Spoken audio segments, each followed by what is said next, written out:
What's up everybody, welcome back to another video on It's About Cars. This video here is about the Miata, and this is about changing its steering wheel. The old Momo, original Momo with airbag is, well yeah, with the new bucket seats that we have in now and the roll bar making the bucket seats not go all the way back, it's really difficult to drive it and my legs are just getting in the way. Heel and toe would be impossible. Yeah, so we got this used Momo D32. It even has a, let's say, TÜV certificate online that you can download, which is, by the way, something like MOT in England. Yeah, the only difficult part about this steering wheel is going to be it's airbag-less. The MX5 came without the airbag and you had to tick a box to get the airbag, or it came with a facelift. I'm not really sure. I have an airbag version, so I have the airbag dashboard and I have an airbag steering wheel. Together with the 4-point harnesses or belts and the roll bar, I think the car is safe enough to drive it without the airbag. For that, of course, you will need a Momo hub that fits this steering wheel. Like I said, this is just about the steering wheel, and if you're interested in the whole interior swap, then click on the pop-up banner to watch this summary. But yeah, for this video, let's actually start to replace the steering wheel. Okay, I'm inside the car, and what you can clearly see from this perspective here, with the bucket seats, I don't have any leg room. I mean, I could drive like that, but it will be, the movement is limited to my foot just trying to reach the brake pedal, which is very unsafe on one hand, because if you have an emergency situation and you can't really reach your brake pedal without any steering wheel getting into your way, that's actually bad. The other thing is, yeah, if you want to drive sporty, what I clearly want to do with the bucket seats and everything, you can't really do that either. So what we are doing is getting this airbag off first. Please disconnect your battery. That's just a 10mm nut. You just disconnect the black cable there and that's fine. Please do that because you don't want your electronics to be on if you're working on the airbag. Before we take the old steering wheel out though, I want to show you something. This is a, well, it's actually a 37, so it's a 370 or 375 millimeter steering wheel in diameter. The new steering is significantly smaller. It's a 320 millimeter steering wheel, and that makes sense because the name of the steering wheel is the D32, so that probably stands for the diameter size. Now that we got that clear, what we need is a 10mm nut, and a small wrench would be good. Yeah, wo ist denn die Wrench? Die kleine. Wo ist denn die Ratsche?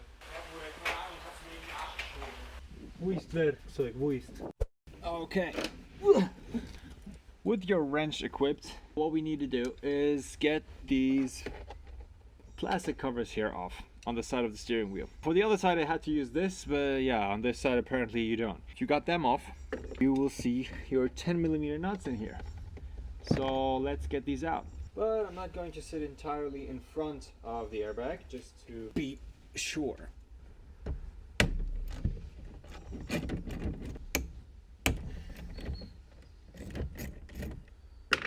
Good. Now those are off. Should be able to lift it now. Oh yeah, that's actually really easy. Goes off like this, and then we disconnect the plugs, which isn't really easy without a second person. Now be careful where you place that, because this might actually still work. Okay, now I feel safe to be sitting inside the car again. From this point on, we have this central nut holding your steering wheel in place. That is a 21mm socket that goes right on top. Before you break that loose, make sure that you have a marker here on 12 o'clock so that your steering wheel is going to be straight in the end again. We have a marker here on the thread. Now to open this, we take the 21mm and we'll try to, break it loose, but the steering wheel will turn even though the car is sitting on the ground. So I'm trying to use the steering lock now. Yeah, that's good. Break it loose. put it back to 12 o'clock.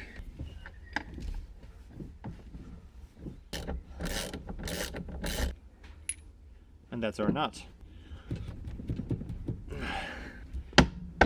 Okay, after some years, this has become quite sticky. But yeah, that's how you take your original steering wheel out. So once you got your steering wheel off, you're gonna figure out that your hub is not going to fit over your clock spring, which is this one right there. So this hub wouldn't fit. This hub, however, is the HKB hub, which is kind of common in the US and everywhere else than in Germany. This would fit over your clock spring because this plug here is not unpluggable. It's part of the clock spring, and this is where the cables come out. And this is for only airbag models, and this is also for all of the NB models and everything after that. Problem being, this is a non-deformable wheel hub, so this is not allowed in Germany.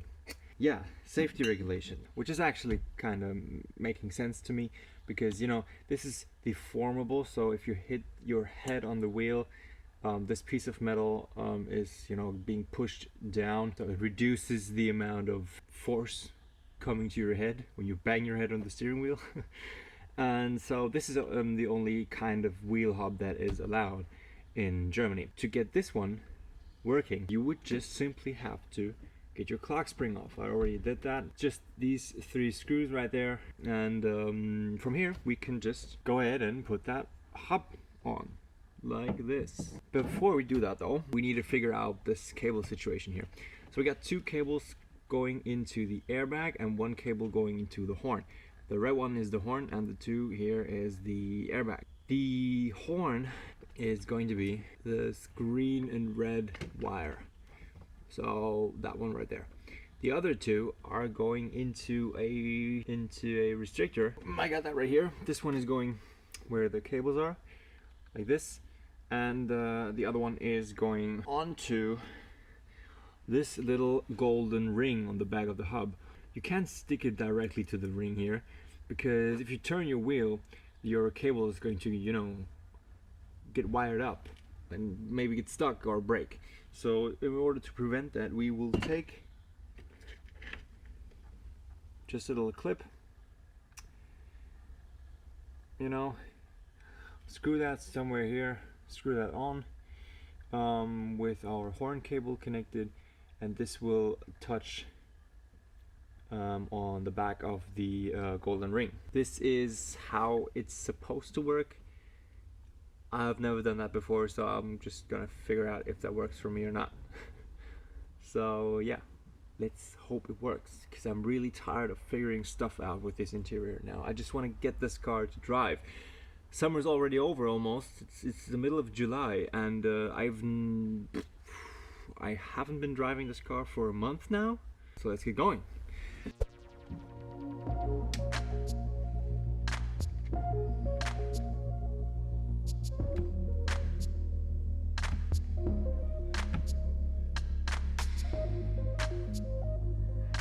Well, this is the wrong tool for that sort of connector, but this will have to do now. Yeah, that should be fine. If the horn isn't working, then I'm gonna put some solder in here and I'm gonna throw some isolation tape around it. And we don't need that plug, so I'm just gonna cut that off. Next thing is we're going to get this screw out of here. I'm gonna use this spot to connect my wire, you know, like this, and this is going to be connected to this, which is then connecting to the wheel hub. That's the idea, but yeah, let's find out if that works. Now I got my soldering gun here, very vintage. I hope you guys know how to solder stuff. I know the basics. Like I said, I'm not an expert in soldering, so I'm not going to give you a tutorial here.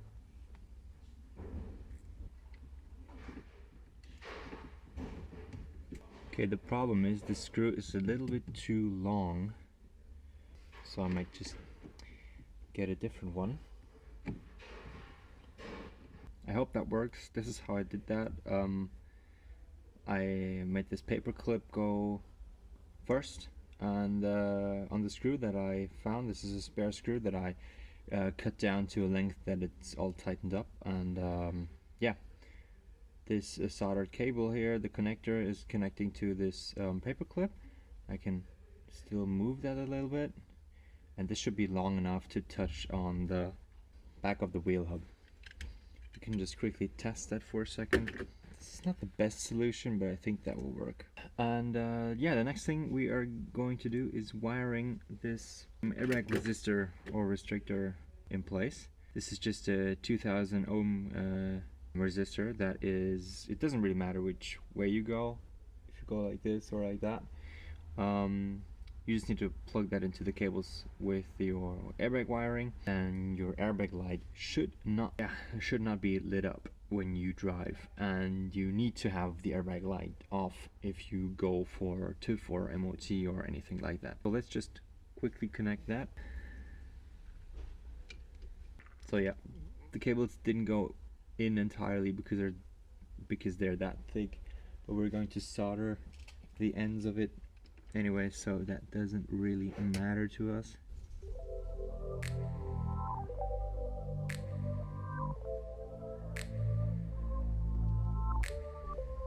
And of course we are going to tape that up. My taping skills are also extremely poor. Alright, that's the resistor.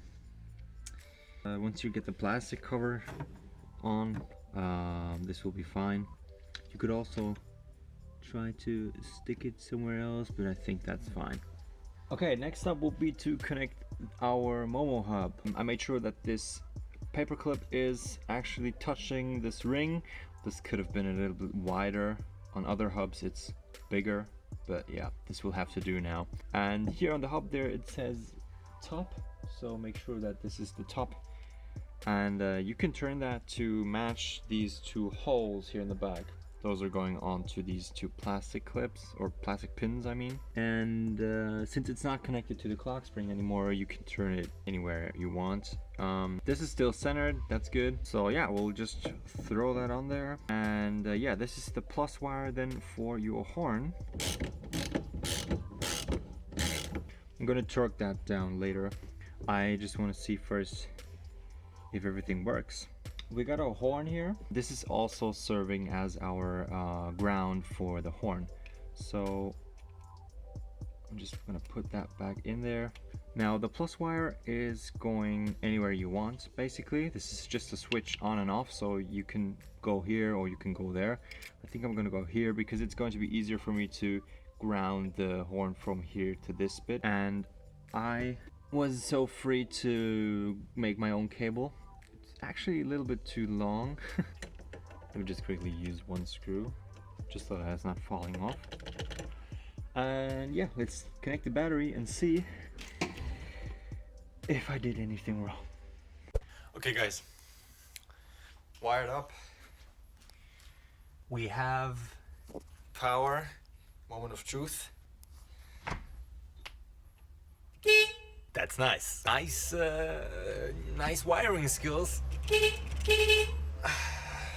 Cool. Horn is working, so we can finally clean this whole mess up and finally get the steering wheel in, which is going to be the end of this video. And then we can move over to the seats for the other video. I have a feeling that I might be able to drive in a couple of days. Not making any promises though. No. Okay guys, you got your hub connected and you checked that your horn is working. I'm so glad that it's working. You can't believe me. I was just so confused whether I'm doing anything wrong or not. However, of course we need to torque our wheel or our hub down. So I'm actually putting some thread lock on there, middle tight, don't make it too tight because otherwise it's gonna be a pain to get it off later. But yeah, I'm gonna do that because we didn't get a new steering nut, central nut, and this will prevent this from coming off. Getting a new one is impossible unless you go to Mazda directly. put some middle tight, Loctite on that thread, and then we can screw this baby on. And we are going to torque it down to between 40 and 50 Newton meters. I'm gonna go with 45.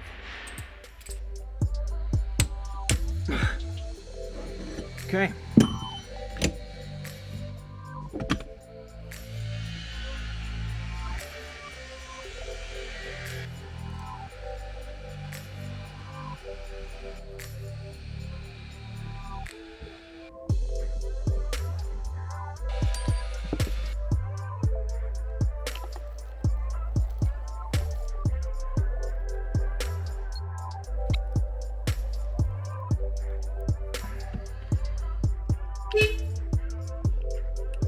Okay, that's it. That's the steering wheel install.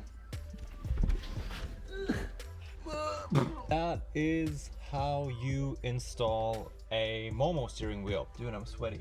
It's way too hot today. Wow, that was kind of a journey for me, getting a very critical safety piece of the vehicle out. I hope I done everything right, and if not, then please put it down in the comments. That's really important for other people watching this video as well. I really hope you enjoyed this video. Be sure to check out the installment of the seats, because I'm gonna continue with this seat now, and also check out the installment of our roll bar. It was also quite the journey. And yeah, and if you're interested in just, you know, everything summed up together, then check out the video with all of the 3 components together, which is coming out soon, or it even came out before this video. I don't know, you're gonna see. So I'd say stay tuned for the next video, guys, and I'm gonna see you in the next one.